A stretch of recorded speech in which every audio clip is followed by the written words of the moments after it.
Hello again, everyone, and welcome to Time Traveler's Coin Exchange. The next coin we're going to look at here is a 1954 S Lincoln Wheat Cent. It's from the San Francisco Mint, and it's a business strike coin. This one has been graded by PCGS, and they graded it Mint State 65 red. We'll take a look at the front and back of this coin, and while we do that, I'll attempt to give you a little bit of advice about how to sell coins on eBay or to have a small business selling coins. And the most important thing I want to put in here is when you buy or sell anything and you're hoping to make a return on your investment, you have to consider all your expenses. When you buy a coin, you have to pay a certain price for it that you know that you'll be able to resell it for, ideally in a quick enough time to be able to turn around and buy something else and turn around and buy something else every time you sell it. And so you need a business plan.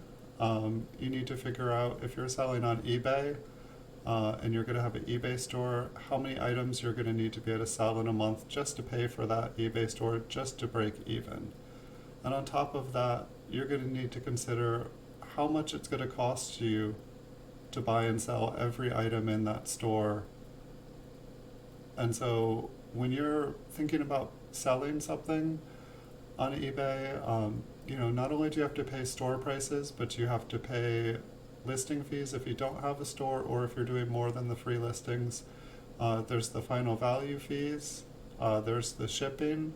If you want to be really big on eBay, if you want to be a top rated seller, you have to send everything first class with tracking. I think that costs about $3.09 minimum for like a 2-3 ounce item, which is ideally a coin. And so for me, my costs come to about $8 just to be able to be in business, and that doesn't include the cost of the coin.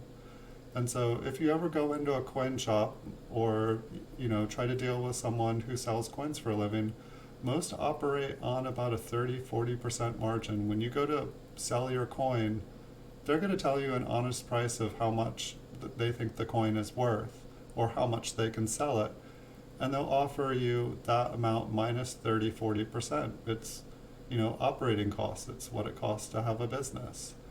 And so these are things to take into consideration if you're thinking about buying or selling coins, is when you're buying the coin, number one, will you be able to sell it at a price plus all of the expenses? One of the nice things about having an eBay store, it's a lot cheaper than a brick or mortar store. When you have a brick and mortar store, you have the expenses of renting or owning the place, the utilities, employees if you're really big. I mean, the prices just go on and on and on. So eBay is a good option, but you need to create a business plan before you start the business to account for all the costs. And that way you'll be able to price your items and know how to purchase your items within the price range of things you're going to be able to sell. So I hope just a little bit of this sinks in for some of you guys wanting to start. The hobby and the marketplace, it's big enough for 1 million more buyers and sellers.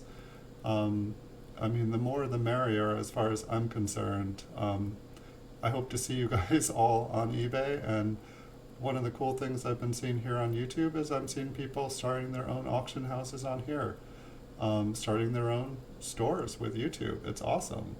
I really admire some of the people's work that they've done. I've gone to quite a few auctions on here. Really great people. People have built a name up for themselves.